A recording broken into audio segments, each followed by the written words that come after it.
Hello everyone, this is Serious Trivia. Welcome back to another early game playbook guide.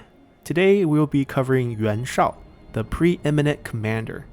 His starting situation in the game is normal, and his character specialization is commander, so he excels at inspiring friendly troop, but is weaker in combat and is best grouped with retinues of melee cavalry. Additionally, his trait gives him +6 morale, as well as 50% discount to recruitment costs and upkeep costs of captain retinues. This sounds a little bit unfamiliar for anyone who have not played Yuan Shao before, but this is actually a very strong bonus and one that we'll be abusing in our guide today. So Yuan Shao's starting location, as we can see here, is north of the Yellow River. He is starting in a commandery called Ye. We'll get a more detailed look at this once we get into game. He starts out neighboring to the south. He has Yuan Shao, Yellow Turban group, that's our enemy, as well as enemy with Dong Zhuo, as after all, we are the commander that formed the coalition to fight Dong Zhuo in the first place. Our faction specialization is lineage. This is very familiar to the resource that Yuan Shu has, and after all, we are relatives, both from the famous Yuan clan. Similar to Yuan Shu, this is a decaying resource. It allows the recruitment of new characters. This is where it's very similar to Yuan Shu. You have to spend lineage to recruit new characters. You don't spend gold. It improves occupation options for reinforcement and resupply. So this is additional option you can choose after taking over any county or commanderies. That gives you additional resupply replenishment rate. We'll get to a more detailed look once we get into game. Additional bonus of lineage is that we can form alliances from the start of the game. This is quite powerful and also synergetic to how Yuan Shao is supposed to be played, because lineage can be gained by all members of the alliance and coalition initiated by this faction. This means if we start a coalition or if we vassalize a faction, if we have alliance or coalition with a faction that we initiated, then we get bonus lineage points. This is one way how we can build up our lineage. So the playstyle focus on alliance. That's why you always have these monster coalition or monster vassal parties that AI Yuan Shao players tend to have, and why he's such a headache in the game, why most people hate this faction. But in reality, when you play him, it's quite fun. Some other unique feature, as we mentioned earlier, these are captain retinues. So instead of heroic characters, Yuan Shao can employ lower rank officers and captains who lead retinues of various unit composition. So these are basically non-hero captains that will lead a full retinue of units to serve in your army. Think of them as peasant armies, or they're going to be very low level units, not going to be very fancy, but they're cheap. And they're even cheaper for Yuan Shao because of his bonus right here that we mentioned. To recruit these, they're 50% cheaper, and the upkeep cost is also 50% cheaper, making these the ideal units for Yuan Shao to use. And our whole playbook guide for this playstyle of Yuan Shao will be focused almost entirely on abusing captain retinues. His special unit is Warrior of Ye and the Defenders of Hebei. So Ye, Warriors of Ye is obviously named for the commandery of Ye that you start out in. Defenders of Hebei. Hebei means north of the river. Hebei. He means river, Bei means north. This implies the Yellow River. Since we are north of it, these units are defenders of the area that's north of the river. Both of these units are spear units. They are decent. They have high armor. They're strong charge. But the problem is they have no range block chance. So in my book, they're pretty bad. I don't see a use for them. I don't advise you to use them as well. Maybe in the late game, when you think you want to have some flavor to your army, you can add them in for fun, but there are definitely better options. Spear guards, for example, are great, or Zor dragons are great if you don't want range block chance, but regardless, I just don't see their place in armies. We do have one special building replacement. This is the Yuan Administration Office. This replaces the standard administration office. It's actually quite strong. This building increase Income from all source, provides public order, which is very different from the original administrative office, and gives you lineage points. So these are very good mid to late game buildings to spam in all your commanderies. We'll talk about them when we talk about buildings once we get into game. And lastly, we have secure, which, as we said before, is one of the occupation options mentioned from the lineage. Basically, you spend lineage points to speed up replenishment in a newly captured commandery. Very situational.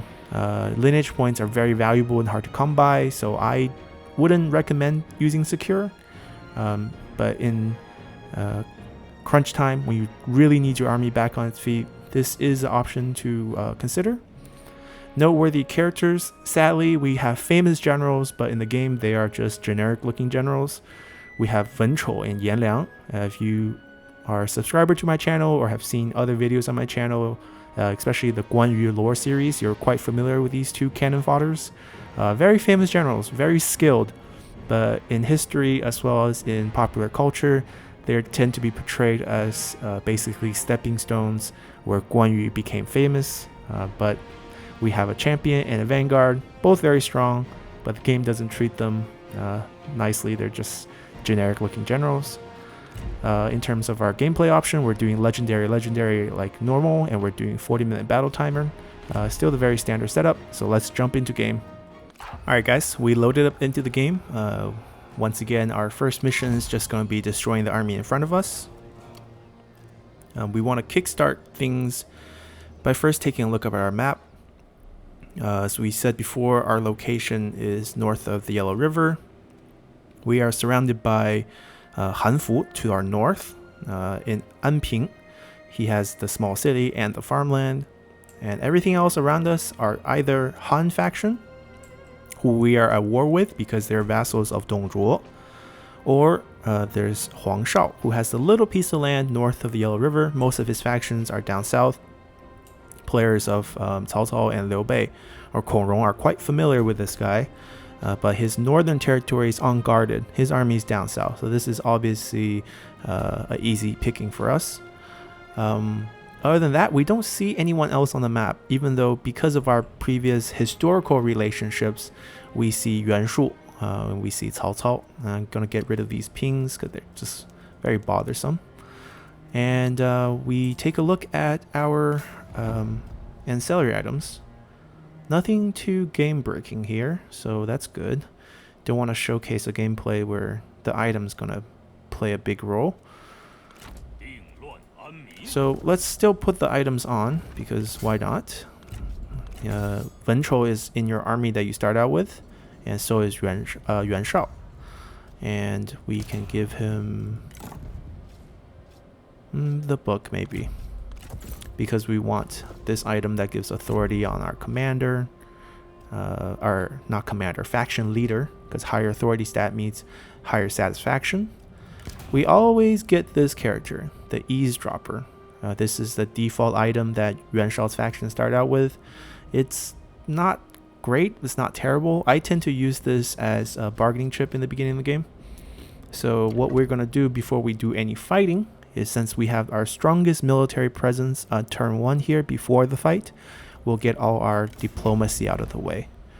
So if we look at the map, we see we can talk to Cao Cao, we can talk to Hanfu, we can talk to Liu Dai, who is right here.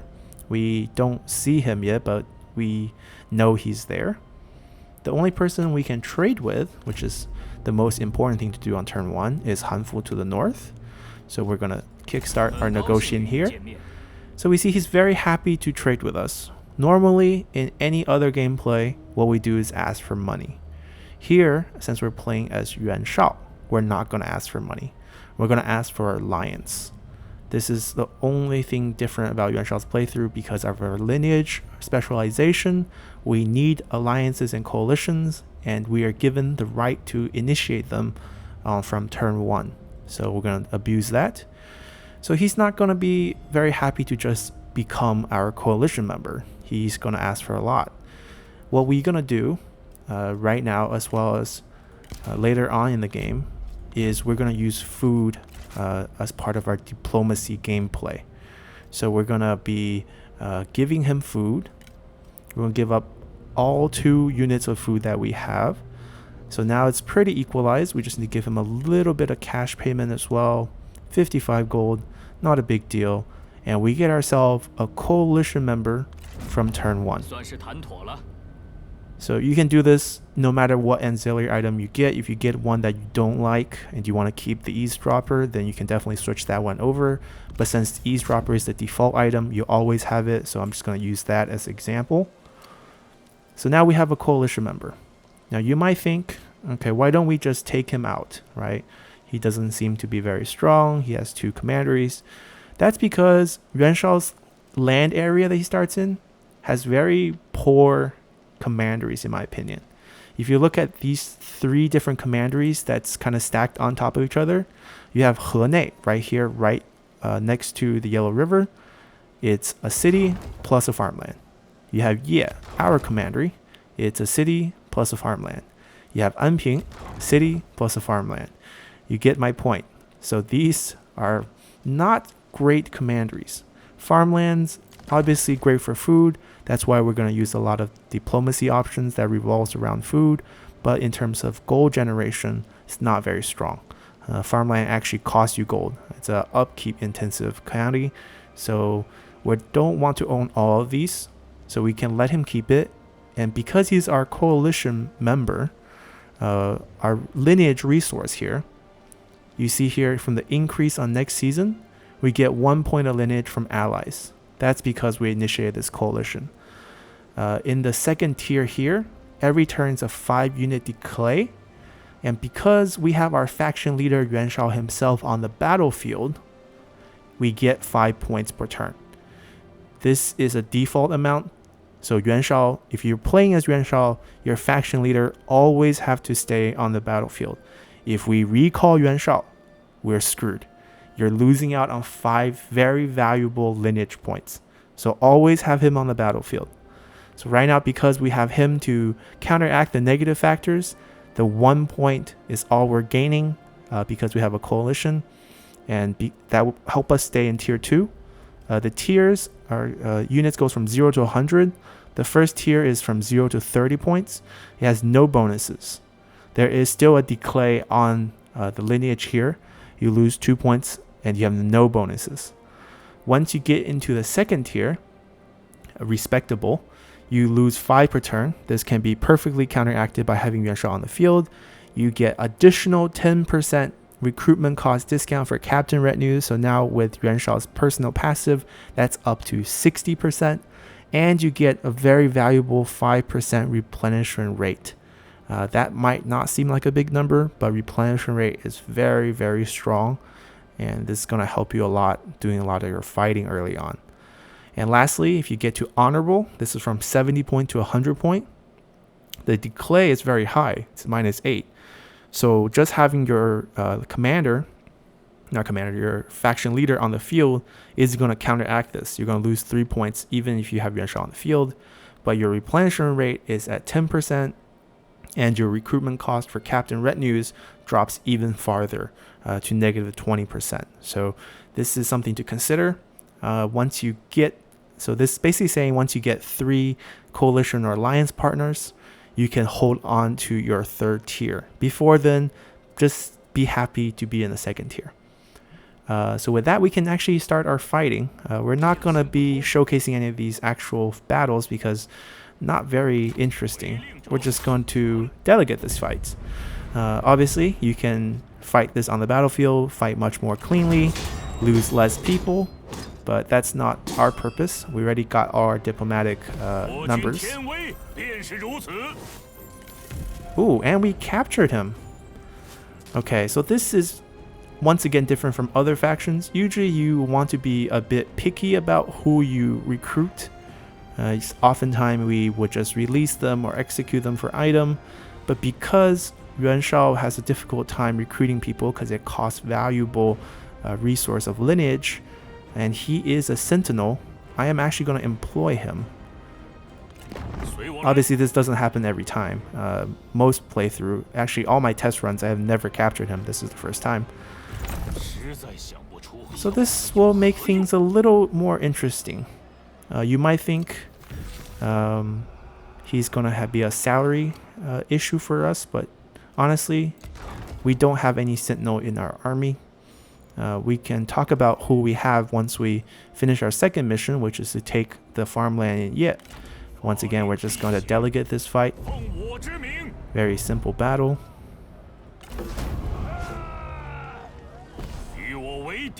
And we have captured it. And see here, this option of secure and occupy is one you don't have in other factions. It costs you 15 lineage. You gain more faction support to start out with. This is the public order happiness. This will slowly go up. The normal one starts at 10, goes to 100. This one starts at 25, goes to 100. Just makes it a little bit faster for you. You have more military supplies right away. You get, this is the key, 20% replenishment for the garrison in the county and 20% replenishment for your army.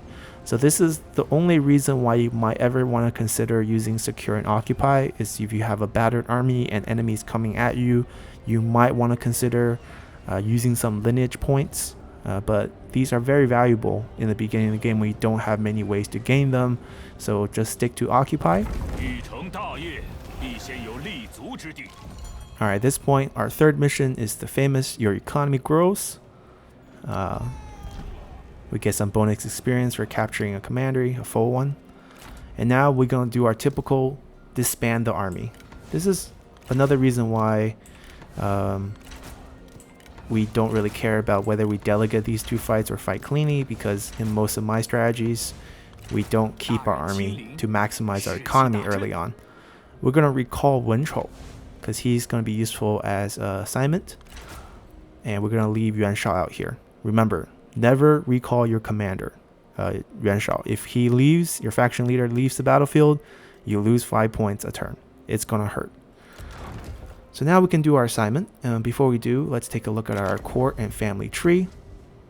This is our family tree. Yuan Feng is our father. He has since died. His cause of death was not old age. Historically, he actually died very young. The game treats it very differently. Yuan Shu is our younger brother. Here's how history works. Let me give you a little lore lesson on this. Yuan Shu doesn't like Yuan Shao. The reason being, Yuan Shao's mom was not, they're brothers, but they don't have the same mother.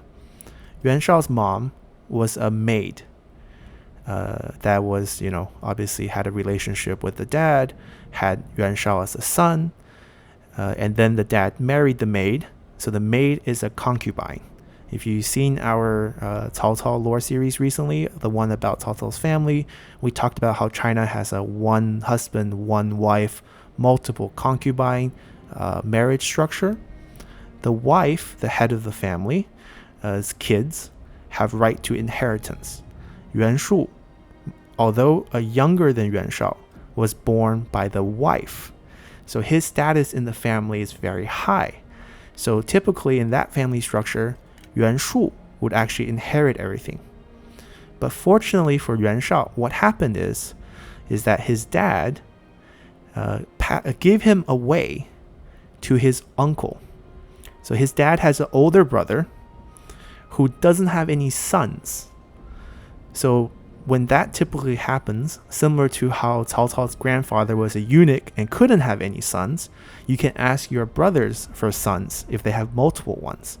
Now, Yuan Shu is the person who has the rightful claim to become heir, so you can't give him away even though he's younger.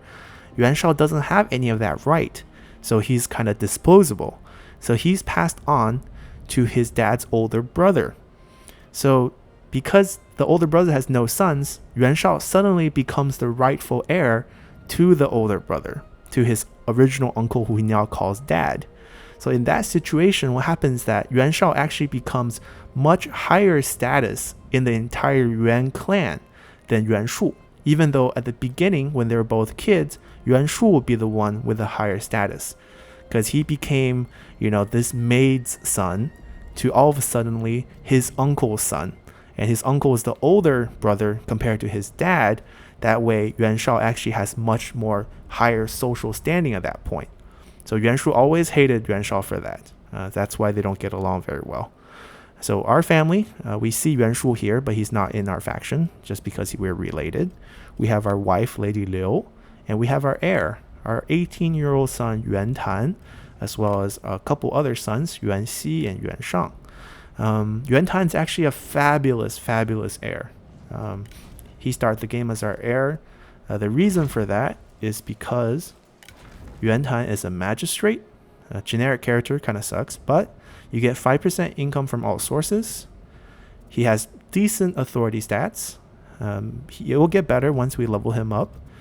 And if you look at his traits, intimidating doesn't really affect much, but honest, he's honest, which means there's minus 5% corruption. That's wonderful once you start expanding. And he has stubborn, gives him unbreakable. So technically, later on, once Yuan Shao passes away, he will become your new faction leader. He has to stay on the battlefield all the time and do the fighting. So being unbreakable, immune to scare, it's pretty good. So very happy with this Yuan Tan as your faction heir. As we said earlier, we also have Yan Liang in our court. He has a satisfaction issue in that he has a general discontent that you can't get rid of. So you have to kind of delicately balance his satisfaction, or else he's going to get pretty angry with you. But he's decently useful. He gets extra stat basically for being the valiant vanguard.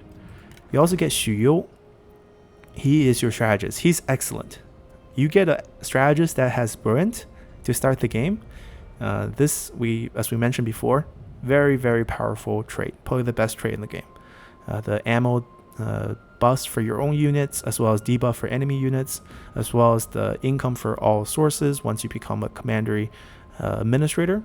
And you have a very nice skill tree starting point at level 1, because once you hit level 2, you get resourcefulness, you get flaming shot right away. So we're going to be using him quite a bit early on. And Lady Liu is our wife. She's only 38. She's going to probably produce you more child, so keep her around. Wen Chou, we already used him. Also like Yan Liang, extra stats, pretty decent traits, immune to scaring, fatigue resistant. You should definitely keep him around. And this is our sentinel that we captured on turn 1. Usually you won't have him. This is the off chance we got him. We only got him because he can become an assignment for us. He can reduce the cost of our buildings and speed them up early on. So that's exactly what we're going to do right now. So he can't get assignment now because we just recruited him, but next turn we're going to give it to him. We're going to dump Yuan Tan in here right away because we need him to level up.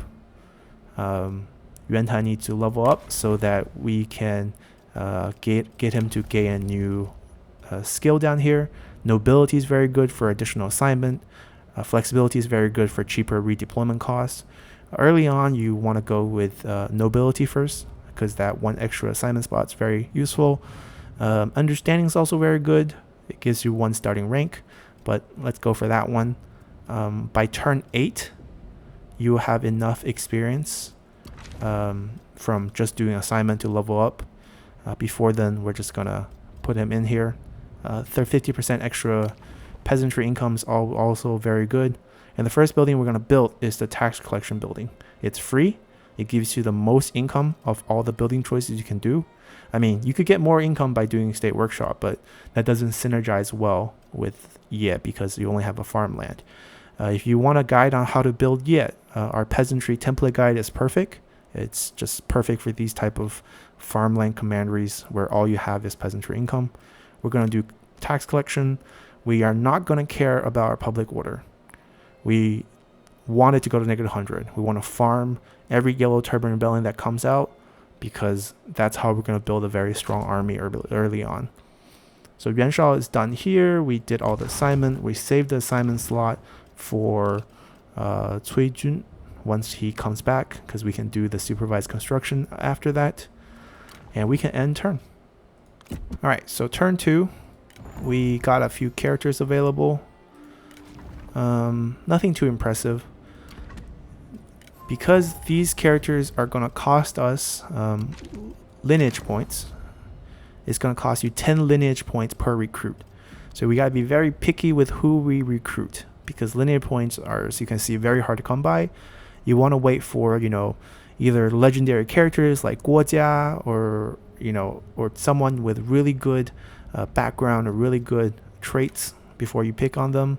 So these guys we're not interested. We're just going to wait them out. We have the Simon available now, so it's perfect timing to put Cui Jun in. So he'll be ready next turn, just when we're done with our first building, which will trigger our first mission of Your Economy Grows. So he's going to help speed up all the buildings for the next 3 terms. And if you don't have him, it's okay. It's just going to cost you a little bit of gold. You got to rush some buildings. We'll talk about that when we get there. Yuan Shao, we could just move him back to our capital. This piece of land is a buffer state. This is how you should see your farmlands. They're buffer states. If we look at our enemies, we have Dong Zhuo right here. He's our biggest threat. The Han Empire is not going to be aggressive. So what's going to happen is that on some playthroughs, you might see Dong Zhuo send an army all the way over here right away to attack your farmland. It's not going to be a strong enough army to kill your town or large town, whatever level it is once they come. So you don't have to build an army to get ready for it. If they take it, it's not the end of the world. You can take it back later. Most of the time they won't come. AI sometimes gets really tunnel vision on the player and send the army over, even if it doesn't make sense to send an army over. So let's just continue.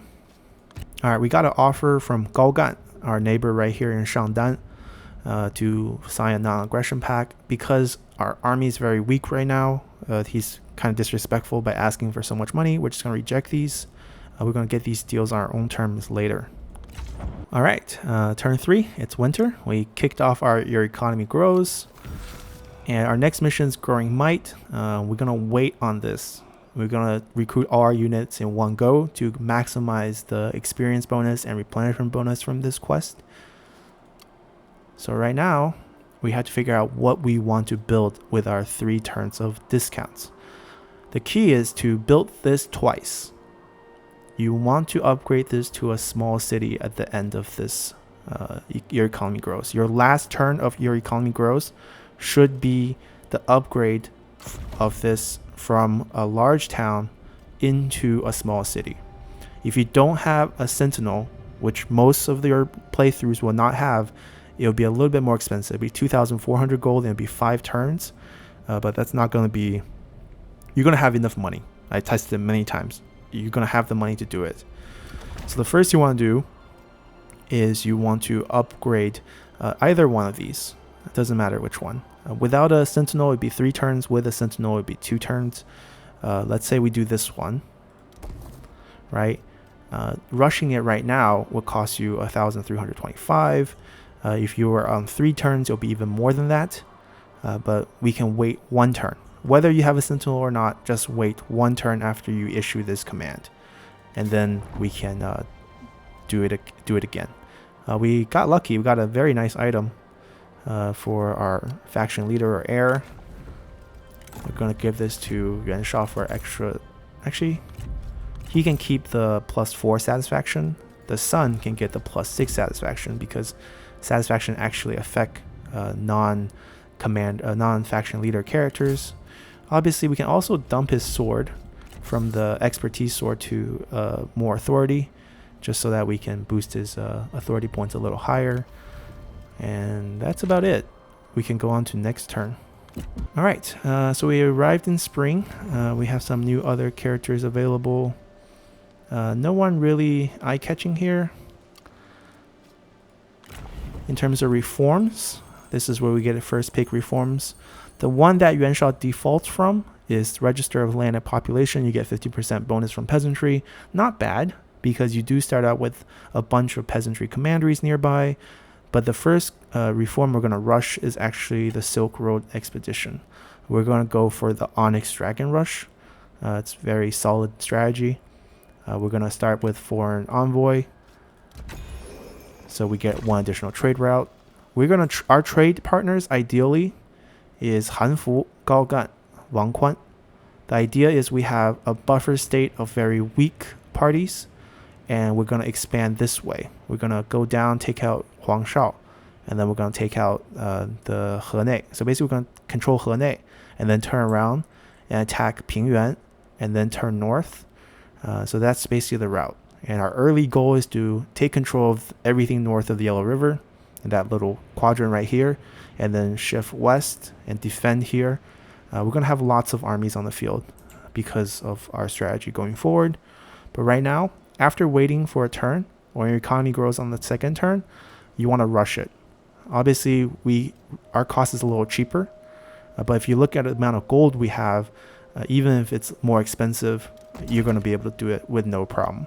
So we have this upgraded to level 3, which is the maximum we can have before we get new reforms. And we're planting food because we're going to use food diplomatically. And we're going to upgrade this town up. If yours 3 turn or 2 turn, doesn't matter. Wait 1 turn and then rush. And we can actually negotiate some deals now because we have a new trade agreement. Galgat is willing to trade with us. Wang Quan is also willing to trade with us. We can go in the water of Galgat and then Wang Quan. The reason being, Galgan's going to have a lower rate right now, even though you don't have army, right? 0.2. If you look at Wang Quan, 0.5. Not a big difference, but still a slight difference. Once we get our next reform, where we're going to get another trade route, we can talk to the other person. And what we're going to use our food. Food is what we have, so food is what we're going to use.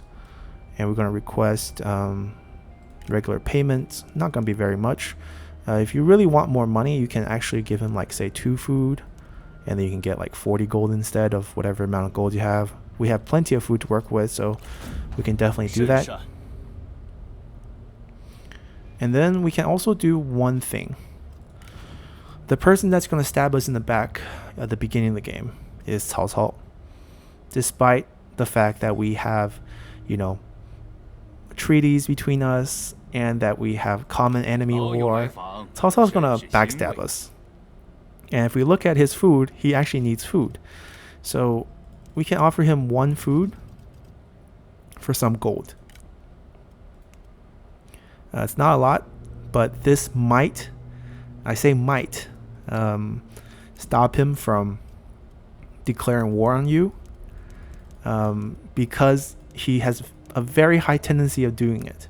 So far, I have not stopped him from declaring war on you, but at the very least, you can get some money from him in the beginning, because he actually values food quite a bit, and you have a lot of food. Actually, I don't even know what's the exact amount we can get. That's a good amount.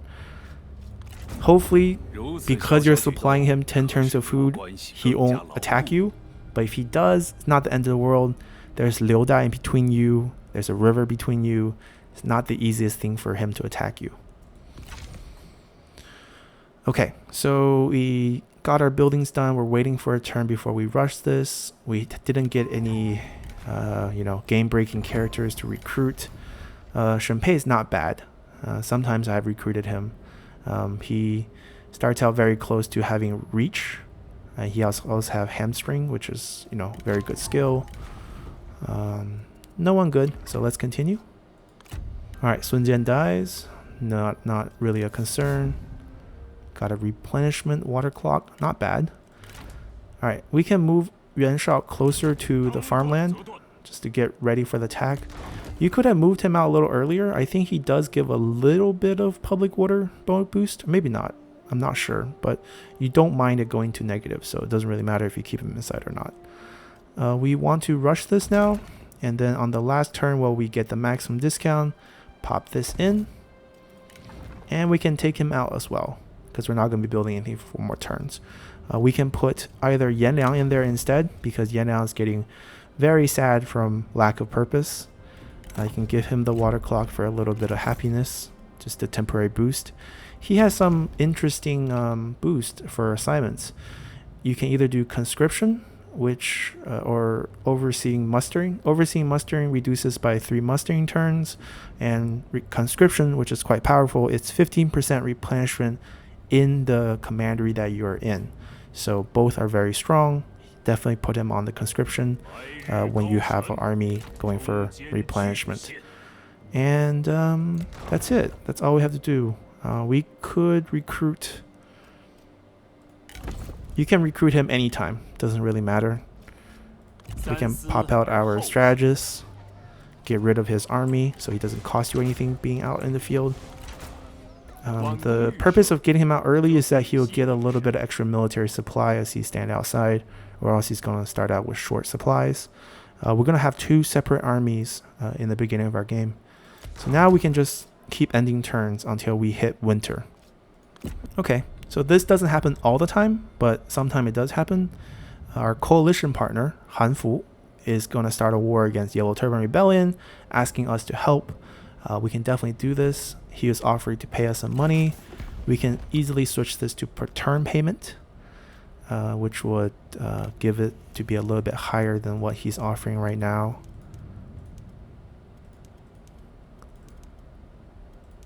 Let me just figure out the exact amount. 122? Okay, so 124 then. Yep, 124. Not $1 more. Alright, so we joined a war with our coalition partner. This doesn't always happen. And Hanfu doesn't get you into much trouble either. The only person he might do this against is Yellow Turban, who is not a concern. Alright, we got new characters, not anyone impressive. So here for the next assignment slot, both Wen Chou and Yanliang are excellent assignment. Wen Chou is great at producing more food. Yanliang is great for replenishment. We're going to put Yanliang in there just because he's highly unhappy. We're going to get ourselves some replenishment rate. It'll come in handy once we start recruiting an army, which will happen very soon. Alright, we're going to move him here. And that's it. We're just waiting for our turn to attack.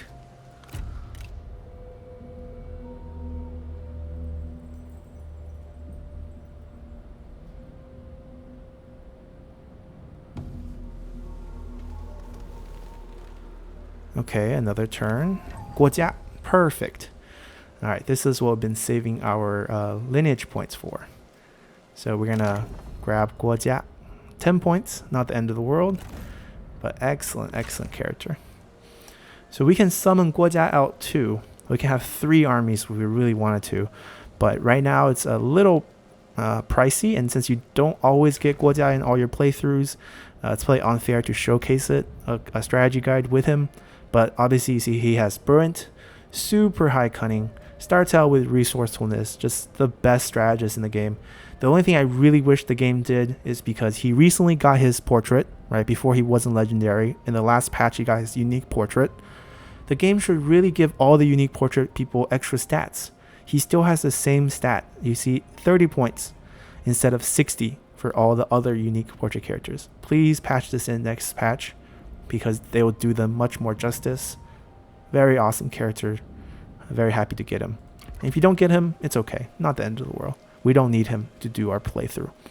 We got one more turn. We're waiting for turn 8.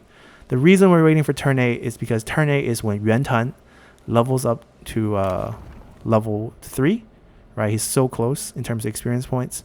And we can get another additional assignment slot. Usually the purpose of that is you want to set up your replenishment of Yanliang in here first, and then you want to add another person in. But since we already have Yanliang in because we got a sentinel, things are a little different, but the idea here is you want to get Yanliang in here as soon as possible before you get the additional slot. But let's continue. Donzhuo is offering us peace for, sky high price. Who cares? Reject. Alright, we get to choose between who we want to have a relationship with. Obviously, 国家. Anyone else good? Ooh. Yeah, Huaxin has burns as well. I remember this from another playthrough. Alright, so if you look at our lineage point, we're at 37, right? So technically if we recruit him, we drop a tier. We go to 27, which will hurt our replenishment rate. But our growth right now is 6 per turn. Our decay is 5 per turn. If we drop, the decay goes to 2 per turn. So our per turn growth will be 4 points. So we can actually bounce back in a turn if we recruit him. So we can technically still recruit him and I really do want to. So if you are worried about dropping to the first bottom tier, just know that once you're at the bottom tier, the decay is so small that just having Yuan Shao on the field will help you boost it right back much quicker. Going from 2 to 3 is almost impossible just by having Yuan Shao on the field, but going from 1 to 2 is not hard to do. So we are going to recruit him because I'm collecting all the brilliant characters. With 3 brilliant characters, that's already 90% ammo debuff on enemies. Right? They're coming in with minus 90% ammo, and you're going in with plus 45%. So definitely amazing thing to do. But don't do it first, because we want to take full advantage of the bonuses, because we're recruiting this turn. So we want the 10% discount right away. So this turn, you see, Yuan Shao levels up, Yuan Tan levels up. Happens every time. Perfect timing. We want to get nobility. And for Yuan Shao, we want to get understanding. So +1 rank for all characters that we recruit this turn. So our strategy really revolves around how Yuan Shao is designed. He is the preeminent commander. He gets +6 morale, but more importantly, he gets the minus 50% recruitment and upkeep cost for captain retinues. So captain retinues units are cheaper to recruit and cheaper to upkeep than traditional units. And Yuan Shao's personal retinue, right? If you give him a retinue of units for Yuan Shao himself, you have Vane. So you have 25% extra retinue upkeep. So not only are your captain retinues better and cheaper, Yuan Shao's own retinues suck, right? It's going to be more expensive. So that's another reason why we're doing this. He's arrogant. So Yuan Shao is technically, if you look at all his stats and traits, charismatic's great, but everything else kind of, you know, you look at it, you're like, it's not that great of a general, but because he is our faction leader and because we have lineage, he has to stay on the field. We have no choice. So we're going to supplement this by recruiting captains, right? This is usually not available in other factions. So you can recruit captain units. So these are kind of like the garrison units, right? You have a captain unit, like a captain. This is a captain Jian sword infantry. This is a captain Jian cavalry infantry, captain archer, captain lance, captain Ji infantry captain. My favorite one is this one, lance cavalry captain, right? You're getting the most bang for your buck with this, right? You end up with 7 cavalry units, right? Plus the captain unit that has, 5 shot cavalry and 2 melee cavalry that can technically be your range block, right? You charge your melee cavalry unit first to absorb the arrow damage with your shot cavalry coming behind, and then you flank everyone, you just crush them. And this upkeep unit cost 512 per turn is for all 7 units combined. Can you imagine that cost? Right? If you look at a cavalry unit for Yuan Shao, just 1 lance cavalry costs you 1,000 to recruit and 181 per turn. Here you're getting what? You're getting 7 cavalry units for 3,000 total and only 512 per turn. So recruit that and then recruit another one of that. And then for this unit right here, we are going to pump out, depends on how you want to play this.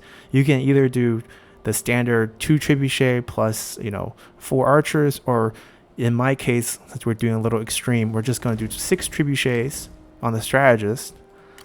And for him, because of the amount of deployment we can have per season, we can only recruit 1 more units. So for him, we're going to actually give us some infantry on the ground. We're going to give a captain archer, which is archer units, not archer militias, and then some Ji militia. So mainly I want some Ji militias in the army, just in case we want to protect our flank from enemy cavalry. But so look at this army. So right now we can't recruit anymore, but if next turn we technically could have recruited another group of these, right? So now we have 2 full stacks, right, on turn 8, and we're going to be attacking very easy targets with these stacks, and it's cheap, very, very cheap. The most expensive unit here is because we went 6 trebuchets. You don't have to go 6 trebuchets. You can go 4 trebuchets, right? You still have a decent economy at that point. But right now, I'm not worried about economy because once we get another building slot, we can, boost our economy with tax collection buildings. And that's how we're going to abuse our economy here in Henei as well. It has a harbor building, so technically this is a better commandery than Ye. But you can definitely still abuse early game tax collection for most of your income. Use a big group of army to, help yourself out in terms of claiming land and defeating enemies. But let's just see how this plays out. Let's continue. Alright, so we got growing might. So now all our units that we just recruited get extra replenishment rate, get extra bonus experience. Our new mission, this one is key for Yuan Shao. You need 3 settlements and you get +8 lineage per turn for 3 turns. That's amazing. That's going to help you boost it all the way back up. Oh, okay, Diaochan event has triggered. We forgot to recruit Huaxing last turn. We can do it this turn.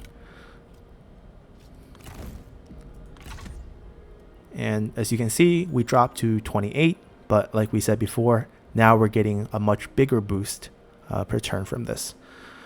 So we can also boost it much faster if we just take this. We can either wait for our replenishment or just grab it right now. Doesn't really matter. These are going to replenish quite fast. You lose mustering though if you leave, so we might as well just stay here for another turn. We got a new reform, so we're going to grab this one for another trade route. And after that, try to find an opportunity to build yourself a school so you can get private tutor to unlock the rest of the requirements to get to the Silk Road. And you can start working on this side as well. We have a new trade agreement possible. Now it's time to talk to Wang Quan. See, now he's happy to talk to us because we have 2 full stacks. So now we can ask him for, we can also marry our son away. But these 2 girls, our son doesn't like them. So we're not going to do that. We're going to actually ask for just some money like what we usually do. Perfect. So now we have 3 friends to our north and to our west. So we're safe here and our eyes turn towards Henei. Right here in the empty slot, we're going to build a government support, and then we're just going to level these buildings up as high as we can. And we can end turn. Oh, one of these random events. Our tax collector, our Yuan got attacked, lost 500 gold. Not a big deal. These things happen randomly. You can't help it. And our army is pretty much all fully replenished. Let's see if we got any other interesting characters. Not really. So let's start attacking. So we can just delegate this, or we can just wait for a minute, starve out for a second. Move our other army up as well so that they both get experience. Just need to move it into reinforcement range. Now obviously you can fight these, but we're just going to delegate for the purpose of this guide. Alright, easy taking. And we got 3 settlements, so now our lineage is going up much faster. And then we get a new mission, send a character on assignment, which obviously we already have. And our lineage also +8. So these things don't stack. It's not going to be +16. What's going to happen is that you're going to get extra turns. So right now it's +3 turns. Once you get this completed, it becomes +6 turns. Speaking of assignment, we forgot to put our 3rd assignment in. We should put this guy in so we can reduce our cost of construction. If you don't have a sentinel, just put Wen Liang in because he can give you extra food, which you can use diplomatically. You can wait a turn to build because we forgot to put him in last turn. You could put him in the winter whenever Yuan Tan gets his level up. So now we're just gonna shift our armies this way. Wait for him to chase after him. We're gonna take out the city right here. Very easy. Tianfeng actually historically works for Yuan Shao, but we're gonna take Henei away from him. We don't need to level up any of the farmlands because, as I said before, they are upkeep intensive and they're pricey to level up, right? And you don't get any gold in return. It's actually going to cost you more and more gold. We already have plenty of food because it has high fertility, so you get extra food production, extra peasantry production, all the good stuff. So let's continue. All right, assignment's done. Extra turns of lineage. Third mission, this is now becoming very standard. Everyone gets the second Marquise mission, 6 turns of lineage plus 8. So from these 3 missions, you'll have enough lineage growth to hit to the 3rd tier. But then it will slowly drop. So don't worry too much about it. Be very happy to be in the 2nd tier. It's good enough for the early game. Now it's become a challenge to destroy Hanfu. And we get our first story mission. So historically, this mission goes like this. You are Yuan Shao. You have a giant army. You need more food. And Hanfu, being Anping, has a lot of grain storage.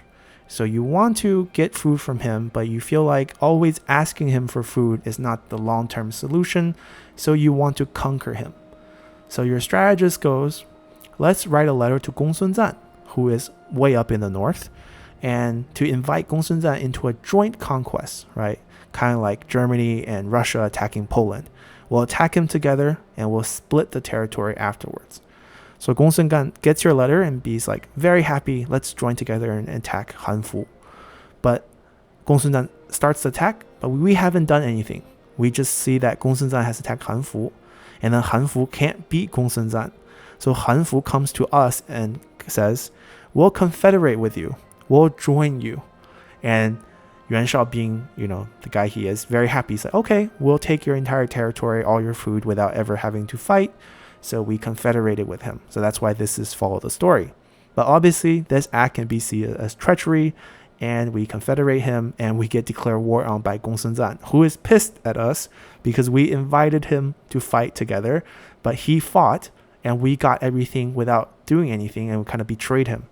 So my advice here is just don't follow the story. Hanfu is our buffer state to the north. We don't really care about him. He's a good coalition partner, sure, but we don't really need him. What we want to do is not have to worry about Gong Sun-zan right now in the beginning, so don't interfere. And also don't really want Hanfu's units. He does have Zhang He though, so you could trade off. Both are possible. It's not saying do one or other. We're going to go with do not interfere for now, just to not worry about Gong Sun-zan for now. Right? Not interfering doesn't make Hanfu hate us either. So that's all. So if you like Zhang He as a general, you can definitely go for confederate. You'll get him right away. It's a cheap way to get some of these generals from Hanfu, but I prefer to not worry about it right now. Alright, so we're going to continue. We're fully replenished, so we're just going to chase. We're going to just keep going. We're going to attack Hene as a city. We can't reach them this turn, but we'll get there next turn. And we can continue to build. And that's it. Next turn. Hanfu has come to ask us to join a war against Gong Sun-zan. We're not going to do it. He can fight his own fight.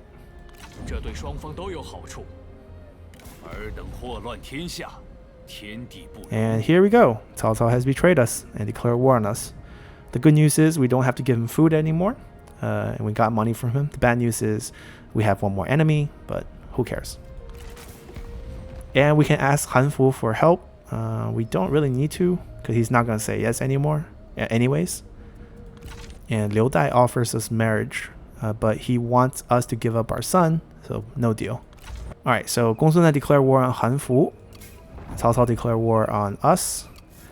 Zhang Yan, who's up here, declared war on Yellow Turbans, no big deal. Zhang Yang, who's also over here, declared war on Liu Dai. Dong Zhuo has died. Alright, so the world is burning around us. We're going to mind our own business. Ooh, Huan Lin. I remember he's a farmer. Yes. So he's worth investing because you have so many agricultural commanderies near you. Farmers have the agriculture development assignment, which if you've seen our background guide, gives you -2 turns of construction. Very, very powerful. We're definitely recruiting him. Alright, we're going to have him siege because he has trebuchets, so we can fight right away. But continue siege as we move Yuan Shao a little bit closer. I'm not sure if he was in reinforcement range or not.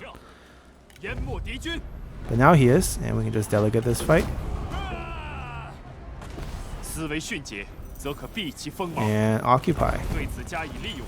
And with that, we reach the rank of second marquis. So now we have administrator slot open. We have bonus experience. And if you look at the map, everything is going well, right? We have Liu Dai down here, Han Empire down here, Cao Cao down here. If Cao Cao wants to attack us, he has to go through Liu Dai or through this way. So Liu Dai is key here. Liu Dai is who we're going to be proposing a marriage between our son and his daughter. Perfect age. They're 2 years apart. And they're happy with each other. And Liu Dai, because now we are neighboring him. So offer this deal after you take Henei and gain this neighbor. Then he's going to respect our military strength. And we're going to give him some food. You know, very easy thing to do. Just one food. One food is the best food. 1.5. You can ask him for some money if you want. Not a big deal. Maybe 2 food. Lower this a little bit. Just to balance things out. Perfect. And we get a daughter-in-law. And a friend. And that's kind of the end of our guide. This is a little bit shorter one. I don't want it to go on forever like Dong Zhuo's guide. Tianfeng ran away before we attacked the city. Even if he was here, our force is more than enough to take him on. And obviously you can not delegate. I was just trying to save time and fight it out with our trebuchets. If you've seen any of my Let's Plays, you know trebuchets against the walled city is just free. And here we have a harbor, so it's great. You start out with a level 2 state workshop. Definitely you can keep it for some gold, or you can just raise it and put a tax collection in here. Same strategy. At this point, since we're surrounded by friends and Cao Cao is being kind of far away, and he should be preoccupied with his fighting down here, although AI sometimes tunnel vision at you and come over, defending this city is not hard. You can shift your 2 armies now to head east. You want to grab Pingyuan, which reaches the edge of the map here, and then turn north towards Bohai, which is a good place because it has a fishing port. And then your goal early on is to wipe out Gongsun Zan. He's basically your biggest threat in the north. Once you wipe him out, take out Gongsun Du and Liaodong, and then get your horse pastures. Then Zhang Yan is your next biggest enemy. I don't know if you want to destroy him. You can try to vassalize different parties as well. Basically, the goal early on is to grab control of the north here. Don't be afraid to use your food as diplomatic currency, and also don't be afraid to use land as diplomatic currency, because a lot of these commanderies aren't that great in the north, right? Hedong is pretty nice because it has a copper mine, but you don't need to worry about this until much later in the game when you have the reforms to use it to get your anti-corruption up. Shangdan is the worst commandery in the game. Not only it has a farmland, it's also barren in terms of fertility. So it's literally the worst commandery game. You can give away both pieces to different factions and make them your vassals. Like you can give the large town to Gaogan and vassalize him on later on in the game. And you can give the farmland to someone else and vassalize them. And they will each supply your capital with 1 army, and they'll be very useful. You can trade basically other land with different parties to get them into that position. And that's pretty much it. Abuse your captain units, you know, recruit captains. They're cheap, they're excellent units. You're not going to, like, think about it this way. Early game, you're recruiting these militia units anyways, and you can recruit it cheaper on a captain unit than on a general. Now you might say generals provide different synergy bonuses with their skills and they're excellent in combat. Both are true, but if you look at it, you know, I can send a lance cavalry unit, militia unit, maybe 2, right? I sent 2 units that can take out an enemy general, right? That's not something we have to worry about. And level 1 generals or level 2 generals are not going to have that many skills that's going to matter. So going this way, you can field a much larger army much quicker, right? I can have the economy to pump out multiple armies, 3 armies, 4 armies of all these retinues, and I can have them go in groups of 2. So you still have a decent general presence, right? We have Yuan Shao here, and we have Xu You here, and we can have another army of just brilliant generals falling behind to debuff, and we can conquer the north with no problem. So with this strategy of using, these captain retinue units early on, we can definitely have multiple armies split out to level up different generals. Wen Chou can lead his own force, for example. And once you conquer the north and have higher level generals that can benefit from having their own units, and we have a nice enough economy once we conquer enough land, shift the strategy back to a standard gameplay where you're going to use more of your generals later on. But in the beginning, abuse the strategy, use a giant captain retinue army, conquer the north, and transition smoothly into a vassal and alliance gameplay later on. So that's it. Oh, actually, sorry guys. Before we go, we have to talk about his administrative office building. We forgot about this entirely. So if we take a look, the first 2 levels gives you income percentage and gives you prestige. The prestige actually goes up every single building. It's a good way to gain prestige. And you get public order, right? These 2 public order income. At tier 3, this is when you start get lineage points. This is where this building start to pay for itself. But you have to notice, it says right here, your city needs to be a small regional city to build this. So at best, this is your 5th building slot building. And because if you look going on, you can only have one of the palace, right? You can only have build one palace. Build this in one of these extremely good commanderies that gives you, because it's 50% income boost, right? So like go to the guides that has the best commanderies in the game. If you're stuck in the north, Taiyuan is the best one. So put this in Taiyuan. But if you have like Jianye, then put this in Jianye. But you can build level 4 ones in all your cities, right? These gives 8 public order, 2 lineage point per turn, and 40% income from all sources. Spam these. These are basically a replacement for your level 2 Confucian Temple, right? These are usually what you build to counteract your public order issue. Now you have level 4 Directorate of Yuan, which gives the same plus 8 public order, 40% extra income from all sources, and 2 lineage points. So very, very good buildings. And I think that covers everything for Yuan Shao.